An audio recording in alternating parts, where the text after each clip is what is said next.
Sepotong senja untuk pacarku. Alina tercinta, bersama surat ini kukirimkan padamu sepotong senja dengan angin, debur ombak, matahari terbenam, dan cahaya keemasan. Apakah kamu menerimanya dalam keadaan lengkap? Seperti setiap senja di setiap pantai, tentu ada juga burung-burung, pasir yang basah, siluet batu karang, dan barangkali juga perahu lewat di jauhan. Maaf, aku tidak sempat menelitinya satu persatu. Mestinya ada juga lokan, batu yang berwarna-warni, dan bias cahaya cemerlang yang berkeretap pada buih yang bagaikan impian, selalu saja membuat aku mengangankan segala hal yang paling mungkin kulakukan bersamamu. Meski aku tahu semua itu akan tetap tinggal sebagai kemungkinan yang entah kapan menjadi kenyataan.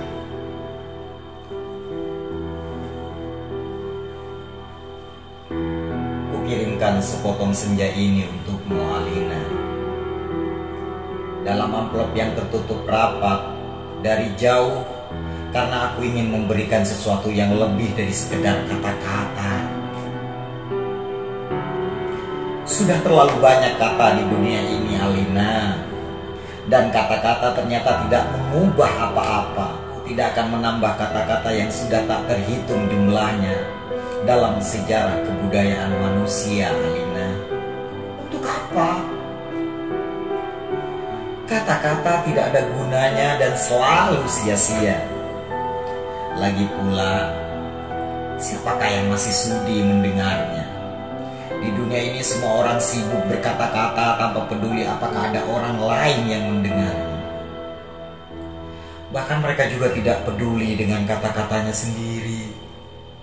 Sebuah dunia yang sudah kelebihan kata-kata tanpa makna. Kata-kata luber, kata-kata sudah luber dan tidak dibutuhkan lagi. Setiap kata bisa diganti artinya. Setiap arti bisa diubah maknanya. Itulah dunia kita, Alina.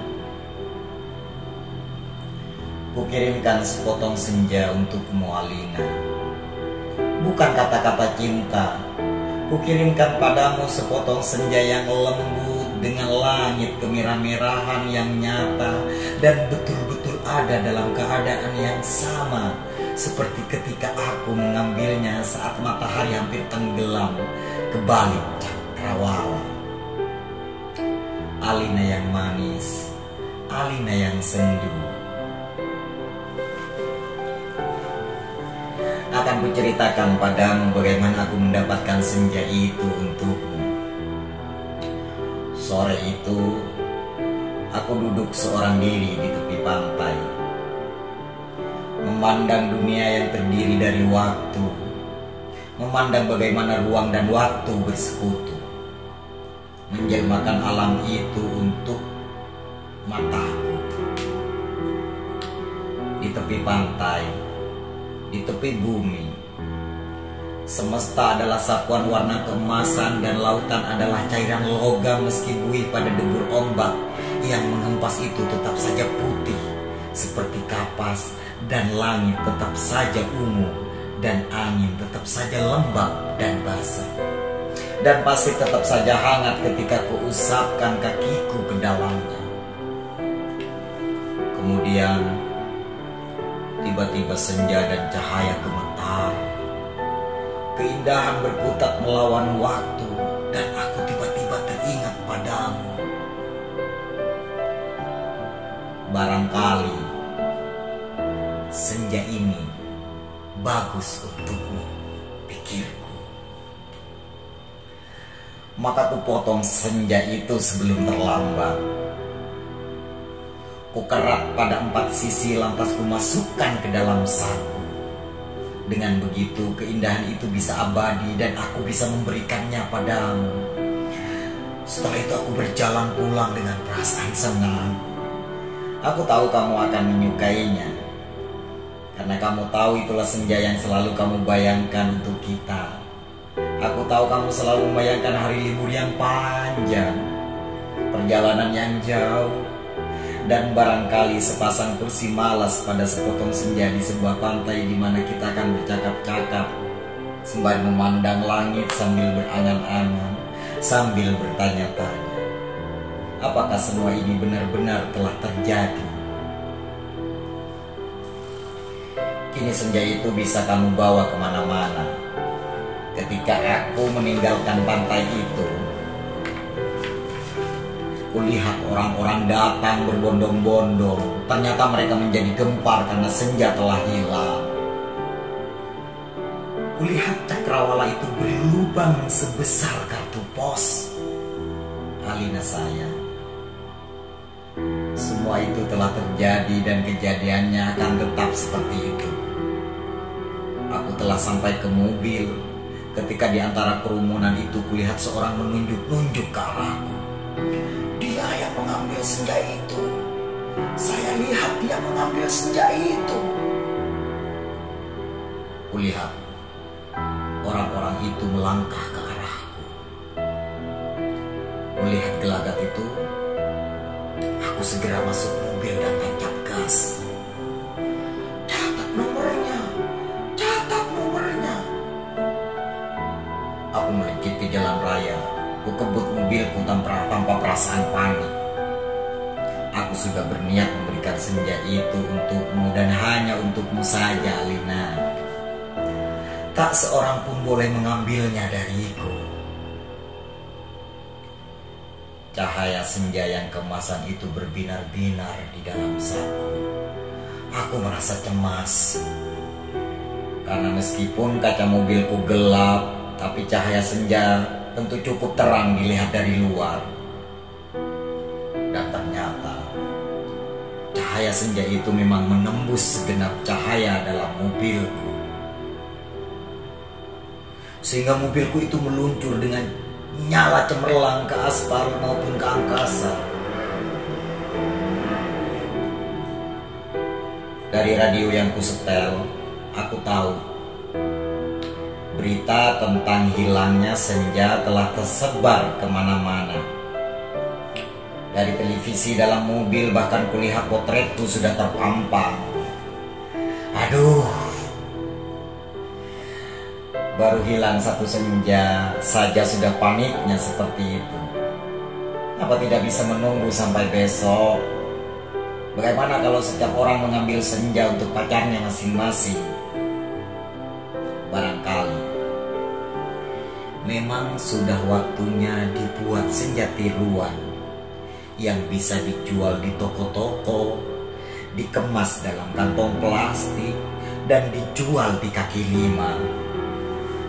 Sudah waktunya senja diproduksi besar-besaran supaya bisa dijual anak-anak pedagang asongan di perempat jalan.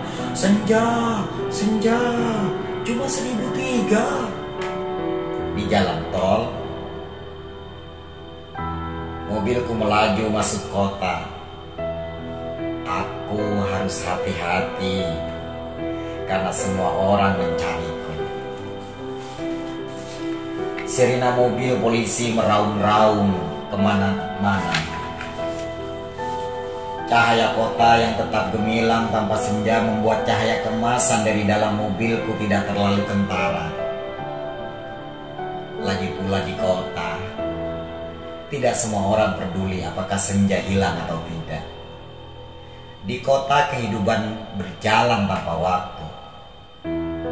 Tidak peduli pagi, siang, sore, atau malam. Jadi tidak pernah penting senja itu ada atau hilang.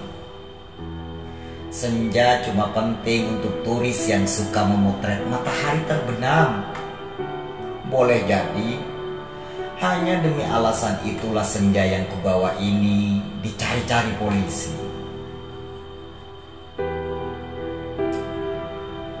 Sirena mobil mendekat dari belakang.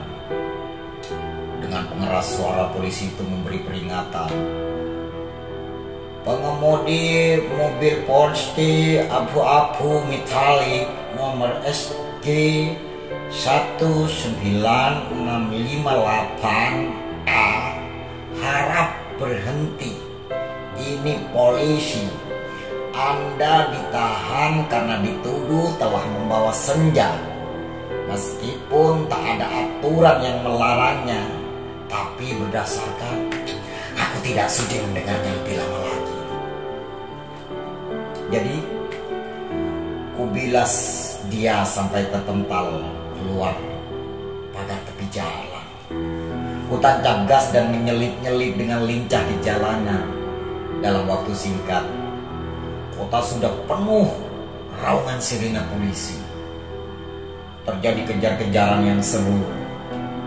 Tapi aku lebih tahu seluk-beluk kota. Jalanan dengan cahaya yang bermain warna, gang-gang gelap yang tak pernah tercatat dalam buku alamat, lorong-lorong rahasia yang hanya diperuntukkan bagi orang-orang di bawah tanah.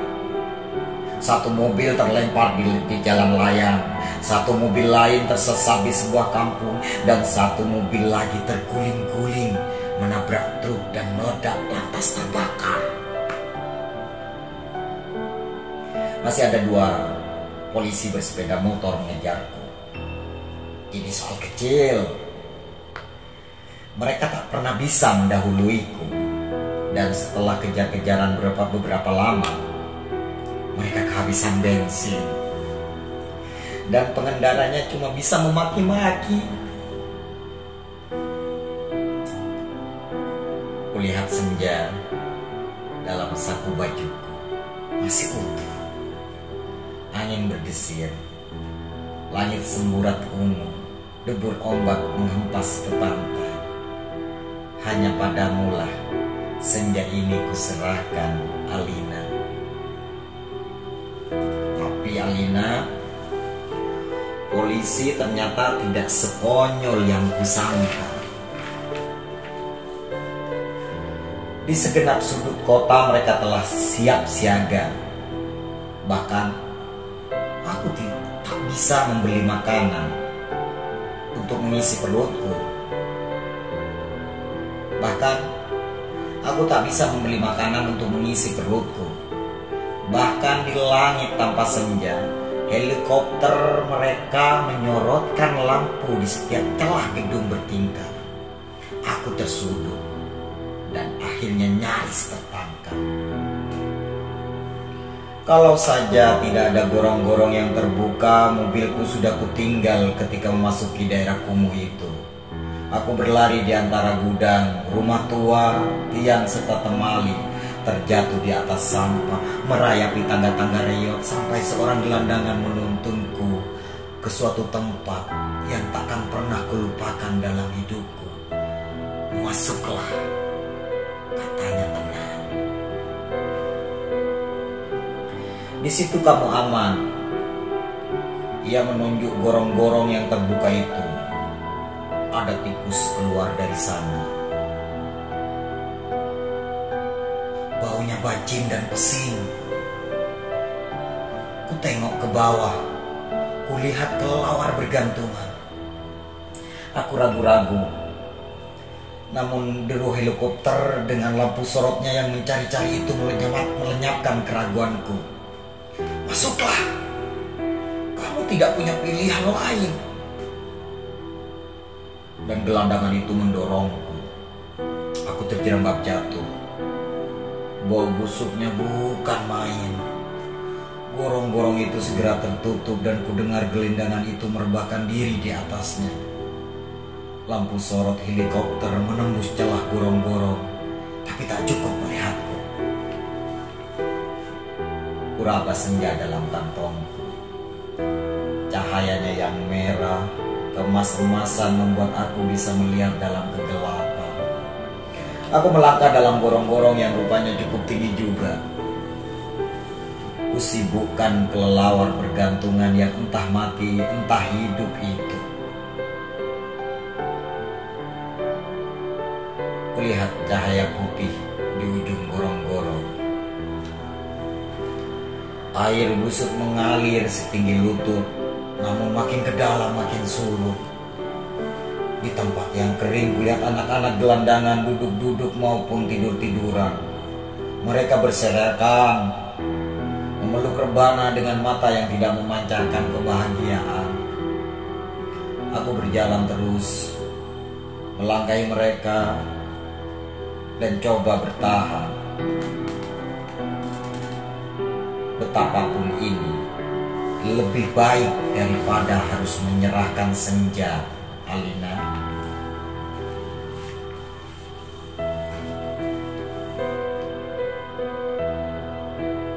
Di ujung gorong-gorong, di tempat cahaya putih itu, ada tangga menurun ke bawah.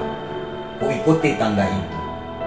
Cahayanya semakin terang dan semakin benderang. Astaga, kamu boleh tidak percaya, Alina, tapi kamu akan terus membacanya. Tangga itu menuju ke mulut sebuah gua. Dan tahukah kamu, ketika aku keluar dari gua itu, aku ada di mana? Di tempat persis sama dengan tempat di mana aku mengambil senja itu untukmu, Alina. Sebuah pantai dengan senja yang bagus, ombak, angin, dan kepak burung. Tak lupa cahaya keemasan dan bias ungu pada mega-mega yang berarak bagaikan aliran mimpi. Cuma saja tidak ada lubang sebesar kartu pos. Jadi meskipun persis, tapi bukan tempat yang sama. Aku berjalan ke tepi pantai, tenggelam dalam guyuran alam yang perawan. Nyiur tentu saja, matahari, dan dasar lautan yang bening dengan lidah ombak yang berdesis-desis. Tak ada cotaki, tak ada barbeque, tak ada marina. Semua itu memang tidak perlu. Senja yang bergetar melawan takdir membiaskan cahaya keemasan ke semesta. Aku sering malu. Aku sering malu sendiri melihat semua itu, Alina. Apakah semua itu mungkin diterjemahkan dalam bahasa? Sambil duduk di tepi pantai aku berpikir-pikir, untuk apakah semua ini kalau tidak ada yang menyaksikan? Setelah berjalan ke sana kemari, aku tahu kalau dunia dalam gorong-gorong ini kosong melompong. Tak ada manusia, tak ada tikus, apalagi dinosaurus. Hanya burung yang terkepak, tapi ya sepertinya bukan burung yang bertelur dan membuat sarang. Ia hanya burung yang dihadirkan sebagai ilustrasi senja. Ia hanya burung yang berkepak dan berkepak terus di sana. Aku tak habis pikir, Alina. Alam seperti ini dibuat untuk apa? Untuk apa senja yang bisa membuat seseorang ingin jatuh cinta itu jika tak ada seekor dinosaurus pun menikmatinya? Sementara di atas sana orang-orang ribut, kehilangan senja. Jadi begitulah, Alina. Ku ambil juga senja itu, ku kerat dengan pisau Swiss yang selalu ku bawa pada 4 sisinya, sehingga pada cakrawala itu terbentuk lubang sebesar kartu pos. Dengan 2 senja di saku kiri dan kanan, aku melangkah pulang. Bumi berhenti beredar di belakangku, menjadi kegelapan yang basah dan baju. Aku mendaki tangga kembali menuju gorong-gorong bumiku yang terkasih. Sampai di atas, setelah melewati kelelawar bergantungan, anak-anak gelandangan berkaparan, dan air setinggi lutut, kulihat polisi-polisi helikopter sudah pergi. Gelandangan yang menolongku sedang tiduran di bawah tiang listrik sambil meniup saksofon. Aku berjalan mencari mobilku. Masih terparkir dengan baik di supermarket. Nampaknya bahkan baru saja dicuci. Sambil mengunyah pizza, segera aku kebut mobilku menuju pantai. Dengan 2 senja di saku kiri dan kanan, lengkap dengan matahari, laut, pantai, dan cahaya keemasannya masing-masing. Mobilku bagaikan memancarkan cahaya ilahi. Sepanjang jalan layang, sepanjang jalan tol, ku tancap gas dengan kecepatan penuh. Alina kekasihku, pacarku, wanitaku. Kamu pasti sudah tahu apa yang terjadi kemudian. Kupasang senja yang dari gorong-gorong pada lubang sebesar kartu pos itu dan ternyata pas.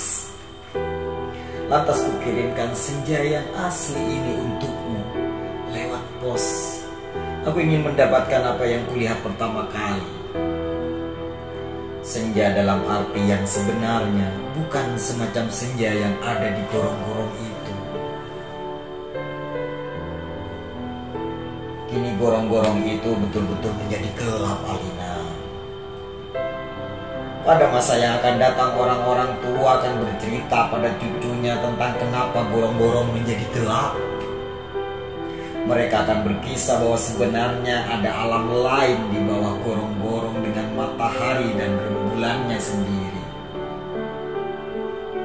Namun semua itu tiada lagi, karena seseorang telah mengambil senja untuk menggantikan senja lain di atas bumi.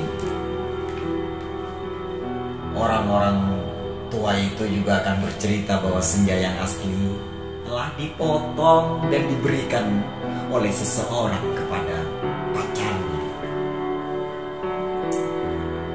Alina yang manis, paling manis, dan akan selalu manis. Terimalah sepotong senja itu hanya untukmu, dari seseorang yang ingin membahagiakan. Awas, hati-hati dengan lautan dan matahari itu. Salah-salah, cahayanya membakar langit, dan kalau tumpah, airnya bisa membanjiri permukaan bumi. Dengan ini, kukirimkan pula kerinduanku padamu dengan cium, peluk, dan bisikan terhangat dari sebuah tempat yang paling sunyi di dunia ini.